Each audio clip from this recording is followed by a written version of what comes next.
Thanks to everyone participating, especially also to Frau Scheel and her colleagues for the great collaboration and support. I will share a presentation with you.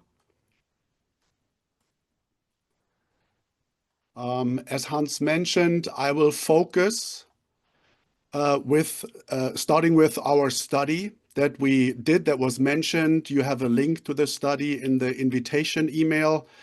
We will also send you an email in the aftermath with the video presentations and all the relevant publications.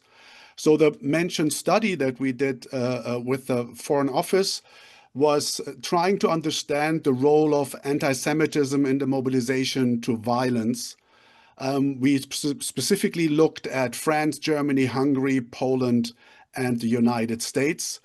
The broader context, as the Counter-Extremism Project, Hans mentioned this, is a reassessing of 80 years of Never Forget. Never Forget is a great foundation.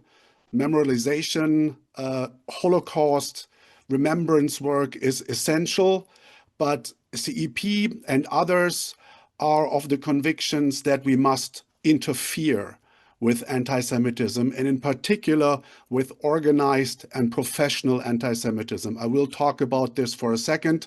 So the basic recommendations of the report I mentioned, and that was mentioned before, is that we have to do more, and we also have a recommendation what we can do more. And the recommendation basically is to prioritize combating organized anti-Semitism. Now, as a basic concept, you can differentiate between individuals who might hold anti-Semitic stereotypes and who might act on those sometimes spontaneously at a demonstration or wherever. And you have professional anti-Semites who get up in the morning. It's basically their job to organize anti-Semitism online and offline. They might be in a webinar like we are right now, educating each other, networking with each other, fundraising with each other. And because this is the case, and it has been for a long time, but anti-Semitism has not really been made its own category in the fight against violent extremism, terrorism. It's usually being seen as a side aspect in many of the very prominent violent extremist and terrorist organizations, but also in the broader network of organizations who are affiliated with these groups. So understanding organized anti-Semitism as a strategic threat and not just as a side aspect is the first recommendation from this report that I would like to highlight. There are many more recommendations, but for my short presentation now, to move from reacting to incidents to a more proactive concept, analog to addressing organized crime, where we have understood that it's not enough to go after the small corner dealers of drug dealers, that we need to understand the Al Capones, the strategies, the network, the money laundering, focusing on the professionals with proactive investigations into some of these groups I'm talking about still receive public funding because they also might do some interesting social or youth or cultural work. Some of them are sending money to Gaza and other places. There might be more to do in terms of terrorism financing.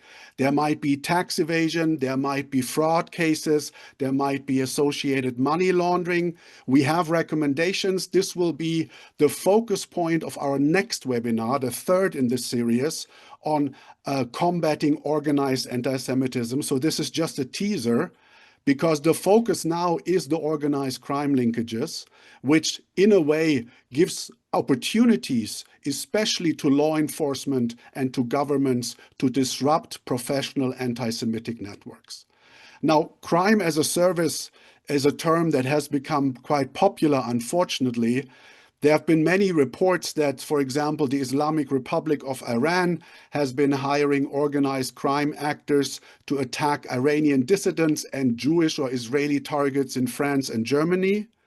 For example, German authorities believe that the Revolutionary Guard Corps has been using Hells Angels members to orchestrate attacks on Jewish targets in Germany in 22.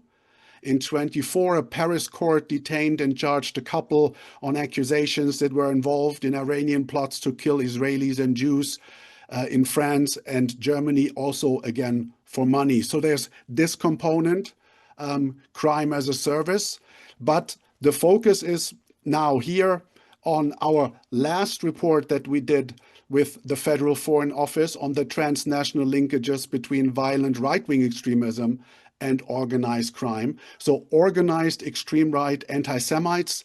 I know that doesn't sound like a lot of news.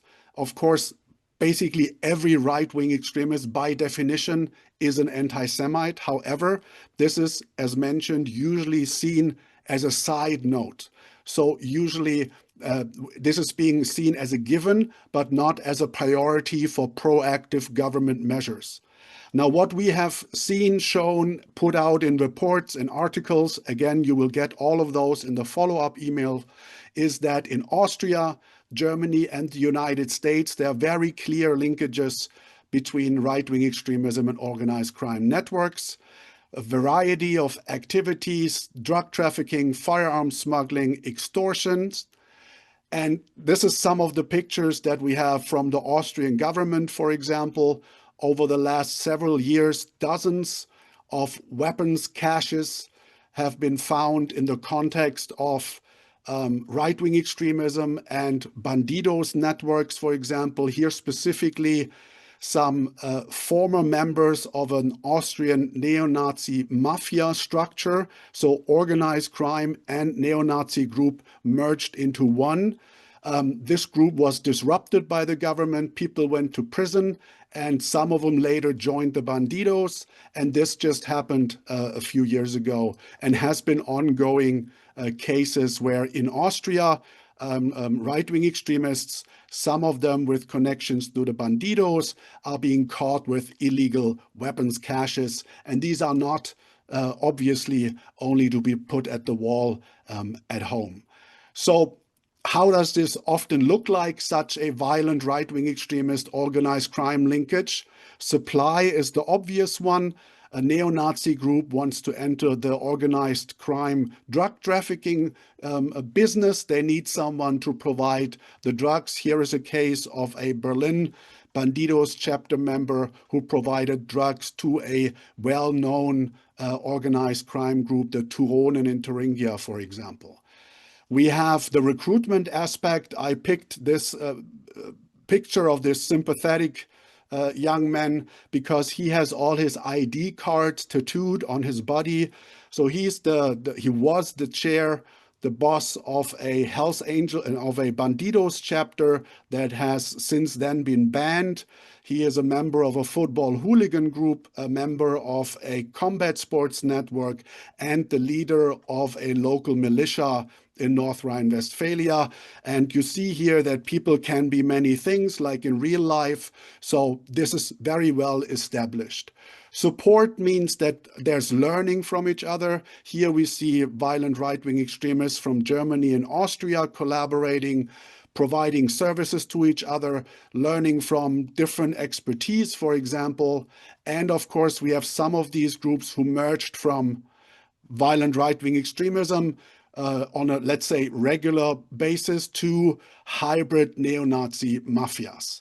We have similar cases in the United States, dozens of them, so-called white supremacist prison gangs, where repeatedly dozens of people get arrested. So there's always a portion of the network in prison, and the other portion of the network is outside, dealing with drugs, committing violent acts, and so on. I'm not going to go into details because we have everything readily available for anyone who wants to learn more. We have not just analysis, we have recommendations how to deal with it. And I'm saying this one more last time, you will get all the links in the follow-up email. Thank you.